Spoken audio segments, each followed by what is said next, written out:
Hey, yo, good morning guys! Welcome sa panibagong vlog. And today is Sunday. And ngayon, papakita ko lang sa inyo kung ano yung pwede natin gawin this Sunday. Actually, wala akong maisip na gawin ng Sunday kasi alam niyo yun, medyo low lang yung vibe natin for this day. And yeah, so ngayon, so sinusubukan ko actually itong vlogging light. Softbox light, yan. Kung okay ba talaga siya, kung hindi siya masyadong harsh. May diffuser naman siya, pero kasi parang hindi niya, alam mo yon, hindi pa rin niya nade-diffuse ng maayos yung light. So parang naha-harshan pa rin ako. Pero mas okay na to compare sa wala. And yeah, tatry ko lang siya i-review for the upcoming vlogs and let's see kung okay ba yung ating lighting. So ngayon, tour ko kayo dito sa, hindi na dito sa room kasi wala din naman tayo mag-tour dito kasi na-tour na natin to. Lalabas naman tayo, tutour ko kayo sa mga lugar dito, yung mga establishments na madalas kong puntahan, and good thing meron na ditong parang mga major brands na nag-open kagaya ng Carrefour, and then may Papa John's na rin, and yun, yung mga Life Pharmacy. So kasi before, mga generic names lang yung mga nandito, yung mga nag-open lang ng business, which is okay din. I mean, let's support them. Pero nakakatuwa lang na mayroong ng mga major brands na pumapasok na dito sa Azizi Riviera area. Actually, ang nagustuhan ko dito sa community na to is sobrang green. Literally, kahit saan ka tumingin, ang daming puno, ang daming halaman. Compare sa ibang communities na napuntahan na namin or nakita, hindi sila ganun ka-green, pero grabe dito, appreciate mo yung nature. Sa sobrang green niya at sobrang daming mga plants and trees, syempre kaakibat nun yung mga tawag dito, mga insects. And yun, syempre pag may ganun, parang nasa forest din, ang dami-daming insect minsan na pumapasok, pero maliliit lang naman. Pero madalas maraming insect dyan sa balcony, which is okay lang din kasi parang na-appreciate mo talaga na sa nature ka. And sobrang madalas, maraming birds dito, kaya bumili rin kami ng mga maliliit na birds, ay yung mga pagkain sa birds. Tapos ang ginagawa namin is yan, nilalagay namin yung ano doon, yung pagkain diyan sa artificial grass na yan. Tapos si Catriona sa si Katsupoy, nandiyan lang sila nauupo, tapos pinapanood yung mga birds. Minsan kinakausap nila, alam mo yung usap na yan. So without further ado, tara, labas na tayo and pasyal ko kayo.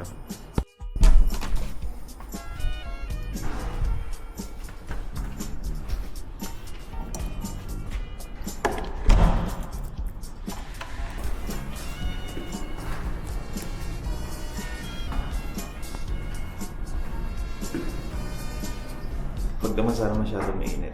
Pero sa balcony okay naman. Wow, so far okay naman. Medyo malamig na yung ano ngayon, yung hangin. So this is the Sunday vibe. So slow lang. Wala masyadong tao. Siguro mga puyat. And yeah. Tignan natin.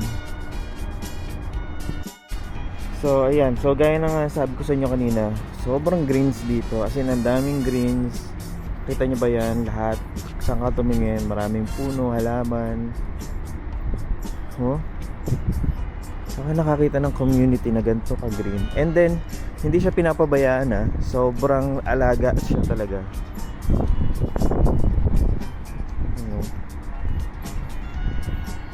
Tapos kahit saan, may green, kahit sa taas, may mga puno. Well maintained siya. Ang ganda. Sakto lang yung init ng araw.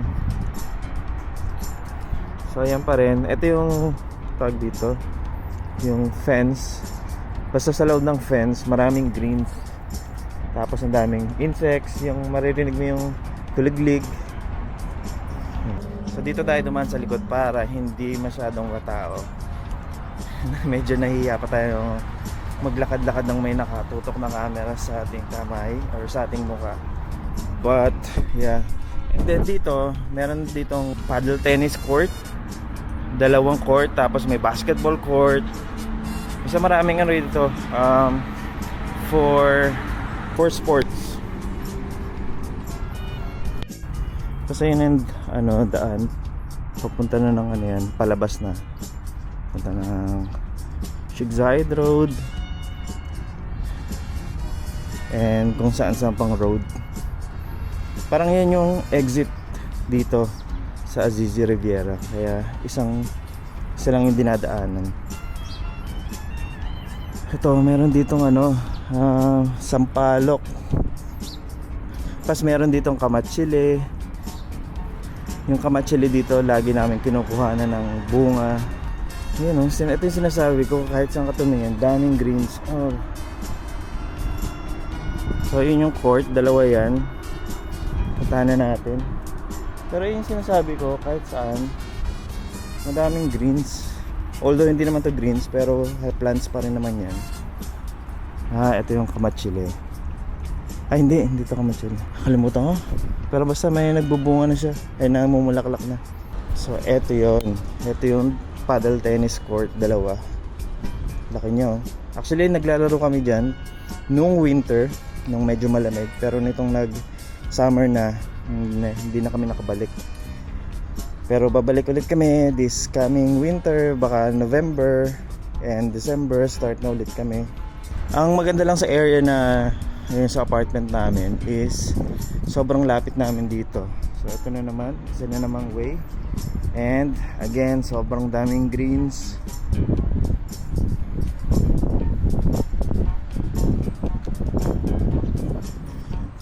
And sobrang dami ring mga birds. Yan. Ito yung kamatsili. Yan,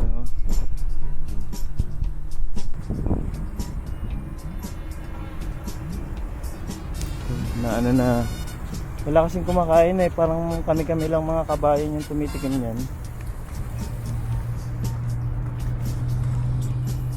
Ito yung sampalok yata talaga. Yun, kamatsili pa rin. Ito kamatsili, ang dami nila. Basta yung mga bunga wala, na tuyo na lang, walang kumakain. Baka hindi kasi nila alam na kinakain yan.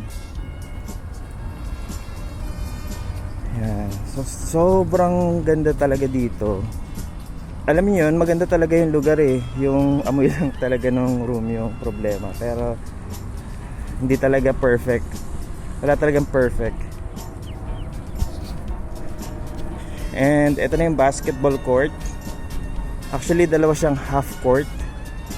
Ayan o, half court.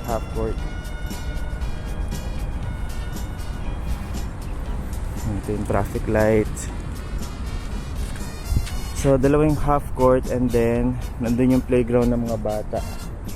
And this is the community, Azizi Riviera. Comment down below guys kung alam nyo kung anong para saan tong game na to.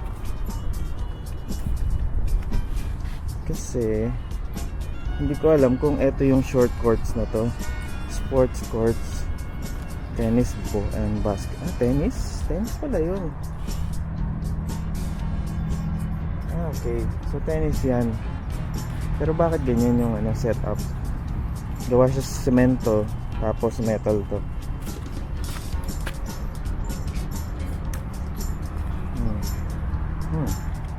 Kakaiba. Dito talagang marerelax ka, maglakad-lakad ka lang. Kasi siyempre yung mga greens talaga nakakaalis siya ng stress, nakaka-enlighten siya ng mood. Tapos kahit saan ka pumunta, maraming maraming bench, chair na pwede kang upuan. Ito yung playground ng mga bata. Medyo mainit na siya. Ang time is 8:50. Mainit na siya. Ang ganda rito, picture, daming halaman at puno. And actually marami pa rin ginagawa rito ang area. Hindi pa tapos yung ibang buildings. Lalo na dun sa may tapat nung ginagawang lagoon talaga. Malalim na lagoon. Yun, marami pa dong bakante. Or hindi pa tapos talaga na buildings. So yan tayo. Ayan o, kitang-kitang ganda ng ano rito. At actually maganda to pag night. Ayan, papakita ko sa inyo ano itsura niya pag night.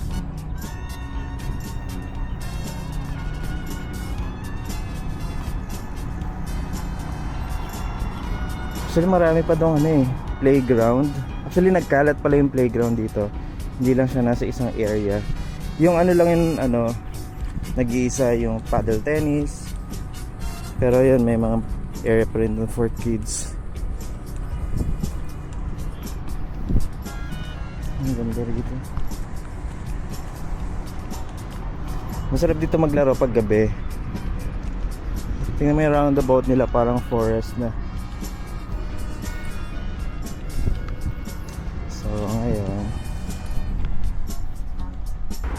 so ayan, so ganito ka early morning.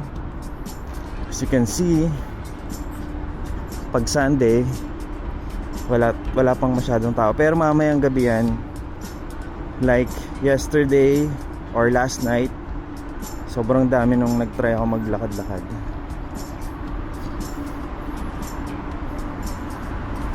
Pero maganda tong community talaga nito. Tuwan-tuwa ako sa mga puno at halaman. Ilang beses ko na ba sinabi yan? Pero wala lang, gusto ko lang ulit-ulitin para ma-realize nyo na madami talagang puno at halaman dito kahit saan. Dai Sushi. Nag-order na ako dito online kasi 50% off sa Talabat. Pero kapag nag-dine-in ka, wala namang discount. Ang dami rin dito groceries. And we're back. Nandito na tayo sa bahay. And nandito na yung mga makulit na pusa. Triona. Meow meow. And si Ketchupoy. Meow meow. Bakit parang ang ano mo? Ang brusko mo. Si Ketchupoy nga pala is lalaki. Si Katrina is babae. Ay. Gusto niyang magpahawak ng tiyan.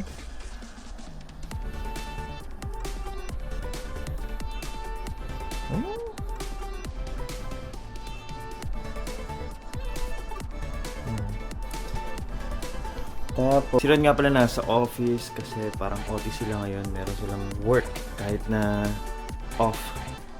Pag kailangan talaga sa work, kailangan pumasok. And meron na nga pala akong ano, actually meron na akong community tour vlog. Pero nasa TikTok ko yun, hindi ko na ilagay dito sa YouTube kasi medyo, alam mo yung format kasi pahaba eh. Ito kasi tinatry ko ngayon is yung landscape format para dito sa ating YouTube channel naman. Pero try ko rin magkaroon ng night vlog. Pasyal tayo ng gabi. Makikita nyo kung gaano siya kaganda ng morning. Mas maganda siya sa gabi kasi mas ma-appreciate mo siya. Mas, alam mo yun, dito kasi hindi madilim. Medyo maliwanag pa rin kahit na gabi. Kasi yung mga ilaw, dahil bago pa yung community, talagang sobrang alaga pa. Pero siguro ganoon naman talaga. Yun lang. So, salamat sa panonood. And, sana nag-enjoy kayo dito sa ating short tour sa ating community. So, see you again tomorrow. Bye!